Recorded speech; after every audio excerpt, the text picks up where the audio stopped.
Good morning student, मैं Amritesh sir Keshav classes में एक बार फिर से स्वागत करता हूं। आज हम लोग देखेंगे संस्कृत साहित्य यानी संस्कृत जो पुस्तक है प्यूसम भाग 2, उस पर आधारित कुछ क्वेश्चन देखेंगे और जो एग्ज़ाम में पूछेगा वो प्रश्न को भी, उसके मॉडल पेपर को हम देखेंगे कि कैसा प्रश्न आने वाला है। यहाँ पे है मॉडल सेट 1 है, जिसमें समय आपको मिलने वाला है 3 घंटा 15 मिनट, जिसमें 15 मिनट समय जो होगा वो पढ़ने के लिए होगा। फुल मार्क्स कितना रहेगा? 100। टोटल नंबर ऑफ क्वेश्चन कितना हो जाएगा? 100 + 5 = 105, यानी 100 जो होगा वो क्या होगा? ऑब्जेक्टिव हो जाएगा। ऑब्जेक्टिव के बाद संक्षेपण हो जाएगा। संक्षेपण के बाद एक गद्यांश आता है, अनुबंध जिसको कहते हैं या अनुच्छेद कहते हैं। उसके बाद एक लेटर आएगा और उसके बाद क्वेश्चन आंसर जो आपके पठित पाठ्य पुस्तक से होगा। तो हम लोग बात करते चलें ऑब्जेक्टिव 100 नंबर का रहेगा, जैसा कि आप जानते हैं। उसमें से आपको बनाना कितना है? केवल और केवल कितना बनाना है? केवल और केवल बनाना है आपको 50 क्वेश्चन। उपनिषद किस शास्त्र के सिद्धांतों को प्रकट करता है? तो देखिए, उपनिषद जो है वो दर्शन शास्त्र के सिद्धांतों को प्रकट करता है। उपनिषद के जो मंत्र का संकलन किया गया है उसके द्वारा हमें क्या होता है? परम पुरुष परमात्मा से क्या होती है? संबंधित ज्ञान की प्राप्ति होती है। सत्यमेव जयते, सत्य की ही जीत होती है। ऐसा कहां से हमें प्राप्त हुआ? मुंडको उपनिषद। या ऑब्जेक्टिव में जीएस में भी आगे पढ़ने को मिलेगा कि सत्यमेव जयते, सत्य की जीत होती है। ये किस उपनिषद से लिया गया है? मुंडको उपनिषद। किसकी गुफा में आत्मा नीत होती है? देखिए, जंतु के गुफा में यानी जीवों के शरीर रूपी गुफा में क्या होती है? आत्मा होती है, जो सूक्ष्म से सूक्ष्म होती है, यानी छोटा से भी छोटा होती है और बड़ा से भी बड़ा होती है। इसको जिस रूप में आप ले लीजिए। आगे दे रहा है कौमुदी महोत्सव।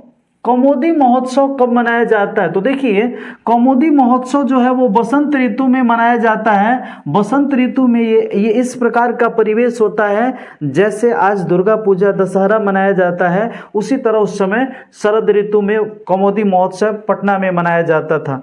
सिखों के 10वें गुरु गोविंद सिंह का जन्म स्थल कहाँ है? तो देखिए, सिखों के 10वें गुरु गोविंद सिंह का जन्म पटना यानी पाटलिपुत्र में पटना साहिब में है, जिसे गुरुद्वारा के नाम से भी जाना जाता है। आगे है क्वेश्चन कि एशिया महादेश का लंबा पुल, एशिया महादेश का लंबा पुल किस नदी पर है? गंगा नदी पर है, जो पटना के उत्तर दिशा में स्थित है। ये रेल यान के लिए बनाई गई पुल है। देखिए, मुद्रा राक्षस एक किताब का नाम है जिसके लेखक बाणभट्ट हैं। कौन है? बाणभट्ट। मुद्रा राक्षस के लेखक कौन है? बाणभट्ट। इस ग्रंथ में किस शहर का वर्णन किया गया है? पाटलिपुत्र का वर्णन बाणभट्ट ने अपने मुद्रा राक्षस किताब में किए हैं। अपनी रचना काव्य मीमांसा पाटलिपुत्र की प्राचीन शाश्वत परंपरा का उल्लेख किसने किया है? तो ये कौन किए थे? राजशेखर ने किए थे। राजशेखर अपने काव्य मीमांसा में शाश्वत परंपरा का गुणगान किए जो पटना में पाया जाता था। अब देखिए, शिव के उपासक का संधि विच्छेद तो क्या हो जाएगा? शिव के उपासक को हम लोग कहते हैं शिवोपासक। आगे फिर है महानगर में कौन समास है? देखिए, महानगर माने का महान नगर। कौन नगर? महान नगर। तो शुरू में क्या निकल गया?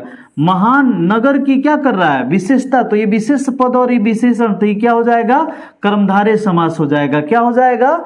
कर्मधारय। प्राचीनतम में कौन सा उपसर्ग है? देखिए, प्राचीनतम में क्या हो गया? प्राचीनतम में कौन उपसर्ग है? तो ऑप्शन हमारे पास है क्या? प्राचीनतम। तो हो जाएगा प्राचीनतम। तो प्र हो जाएगा। आगे फिर है, इसमें एक भी होने वाला नहीं है, प्र हो जाएगा। आगे फिर है सदैव में किन किन वर्णों की संधि हुई है? तो देखिए, सदा प्लस एव इक्वल टू क्या होता है? सदैव। सदा प्लस एव इक्वल टू सदैव। तो यहाँ प्लस क्या है? आ प्लस एजा है ए, तो आ प्लस ए। तो आ प्लस ए कहाँ पर है? बी हो गया। बिना के जोग में, देखिए, बिना के जोग में कौन कौन विभक्ति होती है? तो बिना के जोग में द्वितीया भी होती है, बिना के जोग में तृतीया भी होती है, और बिना के जोग में पंचमी भी होती है। तो इसमें ऑप्शन क्या दे रहा है, ऑप्शन द्वितीय नहीं है, तृतीया भी, तृतीय है, तो तृतीय आंसर हो जाएगा। आगे धारे उत्तमण सूत्र का सोदाहरण। धारे उत्तमण का मतलब जब किसी को क्या दिया जाता है, कर्ज दिया जाता है। तो यहाँ देखिए दिनेश सुरसाय सतम धारयति, तो यहाँ पे क्या हो जाएगा, इसका एग्जाम्पल ये हो गया। आगे है 15 दे रहा है मुनि शब्द के तृतीया बहुवचन का रूप क्या हो गया। देखिए अगर संस्कृत में कोई प्रॉब्लम है, संस्कृत का प्ले लिस्ट बनाए हुए हैं, उसको पहले पढ़िए और पढ़ने के बाद सिलेक्टेड क्वेश्चन का लिस्ट हम देंगे। आप सब्सक्राइब कीजिए चैनल को, तो आपको आसानी से सब उपलब्ध हो जाएगा।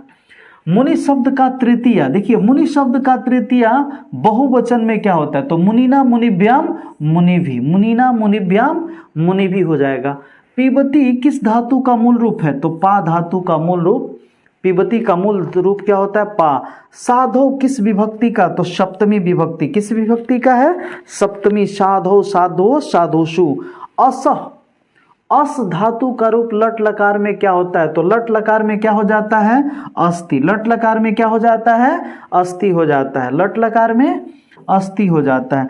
वनिता में कौन सा स्त्री प्रत्यय है, तो आ गया, लगभग टाप प्रत्यय होता है सब में जिसमें आ रहता है। अपवाद दो चार को ऐसा होगा जिसमें नहीं हो सकता है। आगे हन प्लस कतवा, हन प्लस कतवा मीन्स हत्वा माने मार कर, हन प्लस कतवा मीन्स हत्वा, हत्वा मीन्स मार कर होता है, हत्वा मीन्स मार कर। देखिए मूल प्लस ठक से कौन शब्द बनेगा, तो देखिए मूल प्लस ठक इक्वल टू हो जाएगा मौलिक, मौलिक। आगे है लूट लकार उत्तम पुरुष एक वचन का रूप क्या है, लूट लकार उत्तम पुरुष में क्या हो जाए, आनी आवाम, तो तपानी हो जाएगा। आनी आवाम मीन्स क्या हो जाएगा, तपानी हो जाएगा। आगे हम लोग बात कर रहे हैं पीतम, इस पद का प्राकृतिक प्रत्यय क्या हो गया। देखिए प्रीतम, पीतम है, पीतम में कौन प्रत्यय होता है, तो प्रीतम में शर्ती प्रत्यय हो जाएगा। कौन प्रत्यय होगा, पीतम, पीतम में कौन प्रत्यय हो जाएगा, श्रति प्रत्यय हो जाएगा। ठीक है, आगे फिर है किस शब्द में दा प्रत्यय है, दा प्रत्यय किसमें है, तो देखिए यथा में थाल प्रत्यय होता है, एकदा, इसी में दा हो जाएगा, क्योंकि मृदा में तल प्रत्यय, इसमें क्या हो गया, थाल प्रत्यय हो गया। आगे धर्मांतरण का सही शब्द रूप धर्म प्लस अंतरम इक्वल टू क्या हो गया, धर्मांतरम। 25 यानी लगभग 1/4 हम लोग खत्म कर चुके हैं। अब आगे है किस पद में अव्ययी भाव समास है, अव्यय जिसमें पहला पद अव्यय हो, यथाशक्ति, शक्ति के अनुरूप, तो यही आंसर हो गया। व्याघ्र भयम ये हो जाएगा पंच तत्पुरुष समास। राम लक्ष्मण तो द्वंद्व समास, ये हो गया आपका तत्पुरुष, ये हो गया आपका द्वंद्व समास, और ये हो जाएगा आपका महान जन कर्मधारय समास। तो आंसर आपका हो जाएगा वही। आलसियों को प्रतिदिन इच्छा रूपी भोजन कौन कराता था, बीरेश्वर। कौन कराता था, बीरेश्वर नामक मंत्री। मंत्री कौन था, बीरेश्वर था। यह किताब किसके द्वारा लिखा गया, विद्यापति, याद रखिएगा, है ना। तर्कते यदस्मिन् गृहे अग्नि लग्नो अस्ति, लगता है कि इस घर में आग लग गई है। आलस कथा में पाठ में यह किसकी उक्ति है, ध्यान दीजिए। पहला कह रहा है अहो कथयम कोलाहलम, कैसा कोलाहल है। तो दूसरा क्या कह रहा है, ऐसा लग रहा है कि कहीं आग लग गई है, तो दूसरा बोल रहा है। तीसरा कह रहा है, कहेगा कि कोई ऐसा नहीं है जो क्या हो, दानी है जो, या फिर उदारपूर्ण व्यक्ति है जो क्या करे, हम पर पानी से भीगी हुई चटाई आदि को डाल दे ताकि हम लोग जलने से बच जाएं। तो चौथा कहता है चुप नहीं रह सकते आप लोग, तो इसका मतलब ये दूसरा बोल रहा है। स्त्रियों का रक्षक पति होता है। स्त्रियों का रक्षक कौन होता है, पति होता है। या हालांकि स्त्री का रक्षक 3 होते हैं, घर में मैके रहती है तो भाई और पिता, और ससुराल में पति, तो ससुराले के पक्ष में यहाँ बात कर रहा है। याज्ञवल्क्य ने आत्म तत्व की शिक्षा किसको दी थी, मैत्रेयी को। पूछ देता है याज्ञवल्क्य की पत्नी का नाम क्या था, मैत्रेयी। मैत्रेयी किसकी पत्नी थी, तो याज्ञवल्क्य की। हमेशा टच करता है। गंगा देवी ने किस महाकाव्य की रचना की थी। देखिए गंगा देवी ने मधुरा विजयम नामक, मथुरा पर विजय के उपलक्ष्य में लिखी थी, जिसमें अलंकार का बड़ा ही मार्मिक समावेश किया गया था। अच्युत राय कहाँ के राजा थे, तो ये विजयनगर साम्राज्य के राजा थे, जिनकी पत्नी का नाम मैत्रेयी थी। स्वर्गापर्ग अस्माद मार्ग भूते किस देश को कहा गया, ये अपने देश को ही कहा जा सकता है, दूसरा को तो कहा नहीं जाएगा।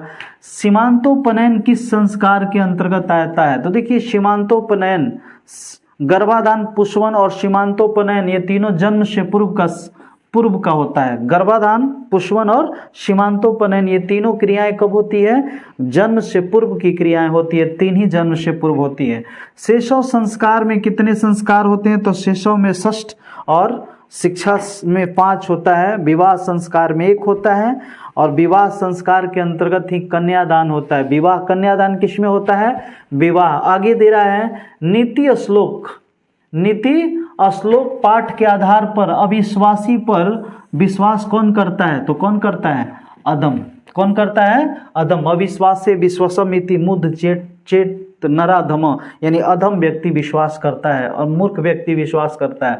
सुखवाह क्या? अशांति। सुखवाह क्या है? अहिंसा। सुखवाह, सबसे बड़ा सुख क्या है? अहिंसा, हिंसा नहीं करना।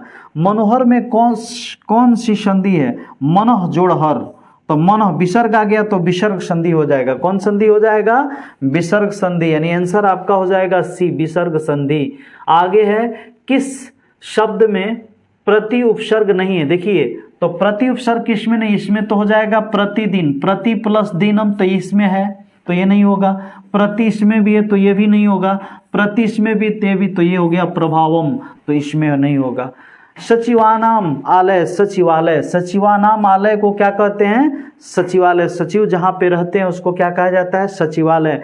किस समास का पहला पद संख्यावाचक होता है? द्विगु समास। द्विगु समास का क्या होता है? संख्या पद। और बहुब्रीहि में कौन होता है? अन्य पद प्रधान होता है। तत्पुरुष में दूसरा पद प्रधान होता है और इसमें दोनों पद प्रधान होता है। ये सब ध्यान रखना है, दोनों पद, द्वंद्व में दोनों पद प्रधान होता है। द्विगु में पहला पद क्या होता है? संख्या सूचक। ये सब पारापारी पूछ सकता है। वृक्षात पत्राणि पतंती में वृक्षात में क्या हो रहा है? ध्रुमा पायो अपदान। जब किसी चीज से कोई चीज अलग हो जाता है तो उसको ध्रुव से अलग हो रहा है, इसलिए इसमें कौन हो जाएगा? ध्रुमा पायो अपदान हो जाएगा ये, क्योंकि वृक्षात से पत्ता अलग हो रहा है। क्रिया का आधार कौन कारक होता है? तो क्रिया का आधार आधारो अधिकरणम। आधारो अधिकरणम। आगे फिर है वयम किस शब्द का रूप है? तो वयम किसका होता है? अस्मद। अहम अवाम वयम माम अवाम अस्मान मया अभ्यम अस्माभि मह्यम अवाभ्यम अस्मभ्यम, ये सूत्र पढ़े होंगे आप लोग। आगे दे रहा है जेस्यति किस रूप का लकार है? स्यति श्यत स्यंति, तो लेट लकार। कौन लकार? लेट लकार, भविष्यत काल। किस पद में कितिन प्रत्यय लगा हुआ है? तो देखिए कितिन किसमें है? गति। किसमें? गति। मति, श्रुति, सब में कितिन प्रत्यय होता है। लघु तरम, तरम में तरप प्रत्यय। तरम तो तरप प्रत्यय। तर रहेगा तो तरप, म रहेगा तो तमप, ये ध्यान देना होगा। मान रहेगा, देखिए तर रहेगा तो तरप प्रत्यय, तम रहेगा तो लास्ट में तम रहेगा तो तमप प्रत्यय, और मतुप मान रहेगा बुद्धिमान, श्रुतिमान, श्रीमान, तो उसमें मतुप प्रत्यय होता है। कुमार प्लस कौन होगा? कुमारी हो जाएगा। कौन हो जाएगा आपका? कुमारी हो गया। चलिए अब आगे बढ़ते चले हम लोग। P1 में कौन सा प्रत्यय है? तो P1 में कौन हो जाएगा? न है तो शर्ती प्रत्यय हो गया। कौन हो गया? शर्ती प्रत्यय। आगे चलिए, जैसे गमनम है ना, P1 इस सब में शर्ती प्रत्यय होता है। ल्युट में यम लग जाता है। आगे फिर है कौन है? राम प्रवेश राम की प्रतिष्ठा कहाँ थी? तो राम प्रवेश राम की प्रतिष्ठा अपने राज्य और केंद्र के प्रशासन में थी। राम प्रवेश राम क्या कर रहा था जब शिक्षक ने पहली बार? तो वहाँ खेल रहा था, दलित बालकों के साथ खेल रहा था। तो इस तरह से 50 क्वेश्चन ही मारना था, लेकिन हम तो आपको पूरा कराएंगे, ठीक है, ताकि आपको इसमें से 8-10 क्वेश्चन फंस जाए। रात्रि जागरण को त्याग कर मूल शंकर कहाँ चले गए थे? जब उन्हें ये पता चला कि प्रतिमा में देवता नहीं है तो कहाँ चले गए थे? घर पे चले गए थे। स्वामी दयानंद ने सत्यार्थ प्रकाश की रचना किस भाषा में? अपनी मातृभाषा, और मातृभाषा क्या है? हिंदी है। रामचंद्र जी ने शोभने शब्द संबोधन का प्रयोग किसके लिए किया है? तपस्वियों के लिए। शोभने का मतलब वो क्या कर रहे थे? वो सूर्य की पूजा कर रहे थे, हाथ उठा करके उसी समय बोले थे कि कितना शोभित हो रहे हैं। दान धर्माधिकम चरतु भवान, बाघ को यह उपदेश किसने दिया था? धार्मिक ने। किसने दिया था? धार्मिक बताया कि दान जो होता है सबसे उच्च धन होता है, इससे करना चाहिए। आगे दे रहा है न दातव्यम न दातव्यम, नहीं दो नहीं दो, यानी जो शल्य जो है वो क्या कर रहे हैं, कर्ण को बता रहे हैं कि इंद्र तुम्हारे साथ छल करने आए हैं, इसलिए कवच और कुंडल तुम दो नहीं। तो कौन शल्य कौन थे? शल्य जो युधिष्ठिर के दोनों छोटे भाई थे अनुज, उनके जैसे नकुल और सहदेव, तो उनके अपने मामा थे, सगे मामा थे, माधुरी के भाई थे। यानी पांडव के 2 शादियां हुई थी, कुंती के साथ और माधुरी के साथ। तो माधुरी के वो अपने भाई थे, सगे भाई थे, जो अच्छे क्या थे, एक अच्छे रथ सारथी थे। तो उस तरफ से अगर कृष्ण जो थे सारथी बने हुए थे कर्ण का, तो उनके समरूप कोई सारथी तो मिल नहीं सकता था, लेकिन लगभग उसकी भरपाई करने के लिए शल्य को उनकी उपलब्धि के सामने, उनको उनके प्रतिस्पर्धा के सामने रखा गया। तो इससे पता चलता है कि शल्य भी कोई मामूली व्यक्ति नहीं थे। आगे, शरीर के नष्ट होने के बाद भी किसका नाश नहीं होता है? गुण का नाश नहीं होता। ये हमेशा गाया जाता है, कौन कैसा रहता है, कैसा। असहिष्णुता किसको कैसे जन्म लेती है? जब द्वेष ज्यादा उत्पन्न होगा तो असहिष्णुता जन्म लेती है, इसलिए द्वेष का परित्याग करना बहुत जरूरी होता है। आगे है बाबू, मनुष्य को कर्तव्य और कर्तव्य का बोध कौन कराता है? देखिए, शास्त्र जो है जिसे अंग्रेज में, पश्चिमी देशों में डिसिप्लिन के नाम से जाना जाता है और हमारे यहाँ शास्त्र के नाम से जाना जाता है, यह हमें कर्तव्य क्या होना चाहिए और क्या नहीं होना चाहिए इसका ज्ञान कराता है। अति उत्कृष्टम, इसका मतलब हो जाएगा अत्युत्कृष्टम, ये हो जाएगा आपके किस समास का पहला पद नकारात्मक? नए समास में नकारात्मक होता, अजन्म न जन्म, अजात शत्रु न जात, शत्रु नहीं जन्मा हो उसको अधर्म, धर्म नहीं। खष्टी चनादरे सूत्र में खष्टी विभक्ति में देखिए, जब किसी व्यक्ति का अनादर करके कोई काम किया जाता है तो उसी को खष्टी चनादरे कहा जाता है। जैसे रुदतः शिशु माता अगच्छत, यानी रोते हुए बच्चा को छोड़ करके भी माँ चली गई, यानी उसको अनादर करके जाती है। तो यहाँ पे इसका इस्तेमाल होता है और ये बहुत ज़्यादा टच करता है। एतत् सर्वनाम का प्रथम विभक्ति एक वचन, देखिए पुल्लिंग, स्त्रीलिंग में ऐसा होता है और पुल्लिंग में क्या हो जाएगा? ऐसा, नपुंसक लिंग में हो जाएगा एतत्। याद रखिएगा, ये स्त्रीलिंग के लिए है, ये किसके लिए? पुल्लिंग के लिए है, और एतत् जो है वो नपुंसक लिंग के लिए है, ये हमेशा ध्यान रहे। अ प्लस ई मिलके क्या बन जाता है? ए बन जाता है। अद्यव का संधि विच्छेद करे, देखिए अद्यव का मतलब अद्य प्लस एव, अद्य प्लस एव, यही हो गया आपका आंसर।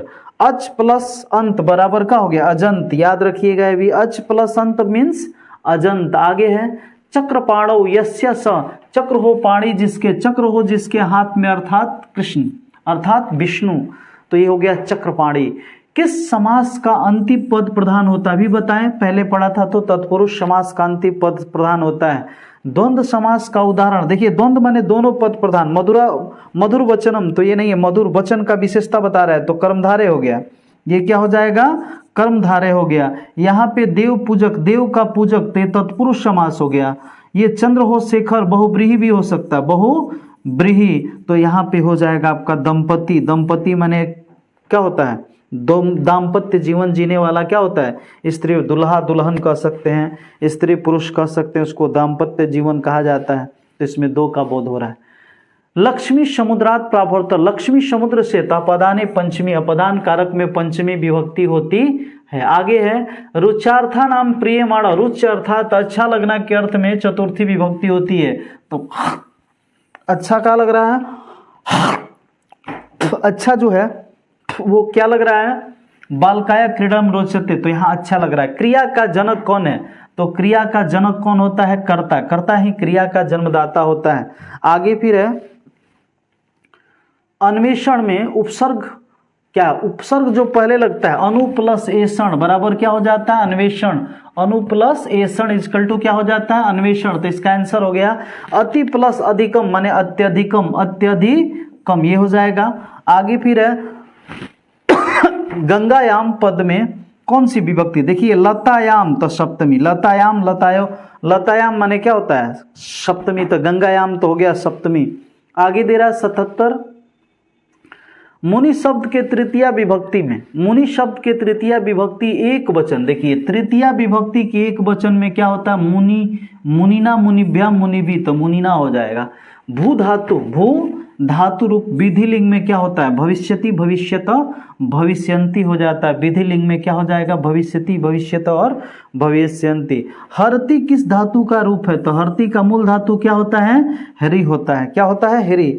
अस्थाभ्यम अस्थातव्यम, देखिए तव्यम लग गया तो तबियत पढ़ते है, कंफर्म, इसमें दूर है नहीं है, तबियत पढ़ते मार देना इसमें। आगे फिर है कतवतु। कतवतु मतलब क्या हो गया, देखिए गतवान गतवतु, ये सब कतवतु ये सब इसी के अंतर्गत आता है, तो ये हो जाएगा, ये हो जाएगा। आगे शिव प्लस अण शैव, विष्णु प्लस अण वैष्णव, तो विष्णु वैष्णव माने वैष्णव का पुत्र या वैष्णव का लड़का, विष्णु अपत्य हम कह सकते हैं। शिव प्लस अण माने शिव का लड़का या शिव का शिष्य, शिव कहा जाता है। जलमयम, तो जलमयम का मतलब क्या हो गया, मैट परते में क्या होता है, मय लगा रहता है। लास्ट में याद रखिएगा, इसमें मैं और इसमें मैं, कहानी ये हो गया खत्म। साध्वी किस, साध्वी पद में किस स्त्री प्रत्यय का प्रयोग किया गया है, तो बी हो गया इसका। आगे फिर है, आगे है इसका बी हो जाएगा। उपाध्याय में टाप प्रत्यय तो क्या हो गया, उपाध्याय हो गया, ए हो जाएगा इसका। गुरु गोविंद सिंह का जन्म स्थान किस जगह पर है, गुरुद्वारा कहा जाता है, जो पटना में है। सिख संप्रदाय के 10वें गुरु गुरु गोविंद सिंह थे, जो आप पढ़े हैं गुरु गोविंद सिंह। तुष्णिम कथम न तिष्ठत, किसने कहा था, क्या तुम लोग चुप नहीं रह सकते, ऐसा कौन कहा था, चौथा व्यक्ति। इस संसार में आलसियों का रक्षक कौन होता है, बिना कारुणिक के बिना कोई नहीं हो सकता है। अच्युत राय का काल क्या था, तो चतुर्दश शतकम, चतुर्थ शतकम। अब आगे है, गंगा देवी के पति कौन थे, अच्युत राय। गंगा देवी के पति कौन थे, अच्युत राय, जिनके ऊपर वो मधुरा बीजम किताब लिखी थी। आगे सदा सागरे रम्य रूपा, रिक्त स्थान में कौन सा पद है, सदा सेविता सागर रम्य रूपा, यही भर दिया जाएगा। आगे है, कब गुरु शिष्यों को उपदेश देकर घर भेजते हैं, शिक्षा के अवसान में, शिक्षा के अंत में। शिष्य का पहला छोर कर्म क्या होता है, गुरु के घर में होता है, जो मूल रूप से क्या किया जाता है, गाय का दान किया जाता है। इसे गोदान संस्कार के नाम से भी जाना जाता है। आगे फिर है, इसके बाद 95, काम क्रोध मोह किसके द्वार पर होते हैं, नरक के द्वार होते हैं। किसके द्वार होते हैं, 3, काम क्रोध और लोभ नरक के द्वार हैं। बिना बुलाए कौन आता है, मूर्ख। अब विश्व अनाहुतो प्रवेशति, बिना बुलाए प्रवेश करना। राम प्रवेश, राम ने स्नातक परीक्षा में प्रथम स्थान प्राप्त कर किसकी ख्याति को बढ़ाया, अपने विद्यालय की, अपने महाविद्यालय की ख्याति को बढ़ा दिया। आगे फिर है, ये लास्ट ही क्वेश्चन है तीनों। मूल शंकर को बिरजानंद के दर्शन कहाँ हुए थे, मथुरा में। कहाँ हुआ थे, मथुरा में। बिरजानंद एक अंधा व्यक्ति था, जिसने किसको पैदा कर दिया, दयानंद सरस्वती जैसे शिष्य को पैदा कर दिया। मूल शंकर को मूर्ति पूजा के प्रति आस्था होने के दूसरे वर्ष में किसका निधन हो गया, उनकी श्वसा, उनकी बहन का, जिसके बाद उनमें वैराग्य की भावना आ गई। जटा जिन धरा काले, जटा जिन धरा काले, तो यहाँ पे क्या हो जाएंगे, काले भरा जाएगा। क्या भरा जाएगा, काले भरा जाएगा। इसी के साथ ये जो है ऑब्जेक्टिव खत्म हो गया। ऑब्जेक्टिव के बाद अब इसमें हम लोग सब्जेक्टिव की ओर चलेंगे और सब्जेक्टिव को बनाने का प्रयास करेंगे।